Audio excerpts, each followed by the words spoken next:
கிருஷ்ணா, நீ என்ன ஸ்டாண்டர்ட் படிக்கிற? 4th. 4th தான் படிக்கிற.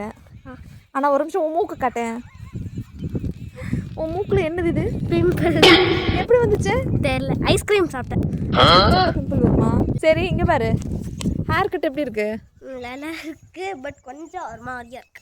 மாதிரினா கொஞ்சம் முடி இன்னும் கொஞ்சம் அதிகம் பண்ணியிருக்கணும், முடி இருந்திருக்கணும். ஏன்? ஆமாம், அப்போ தான் நல்லா இருக்கும். சரி இங்கே வா, இந்த ஹேர் கட் வந்து யார் பண்ணி விட்டது? அம்மா தான் கட் பண்ணிட்டேன். சரி, இந்த ஹேர் ஸ்டைல் உனக்கு பிடிக்கலையா? அப்போ பிடிச்சிருக்கு, பட் கொஞ்சம் அதிகம் பண்ணியிருக்கணும். ஒரு 2% மட்டும். அப்படியெல்லாம் இல்லை, சீக்கிரமாக தலை வேர்த்துருங்க. அப்புறம் சரி, ஓகே. எங்கே ஒரு அப்படியே ஒரு ஸ்டைலில் ஒரு போஸ் கொடு பார்க்கலாம். நாடாவை கொஞ்சம் உள்ள தள்ளி விடலாம். இன்னொரு ராக்கெட் செஞ்சு விட்டு போகிறேன். சொல்லுது மைண்ட தூக்கி கழட்டி வீசிட வேண்டியது. அப்புறம் ஹோம்ஒர்க் எழுத சொல்லலையா உன் மைண்டு?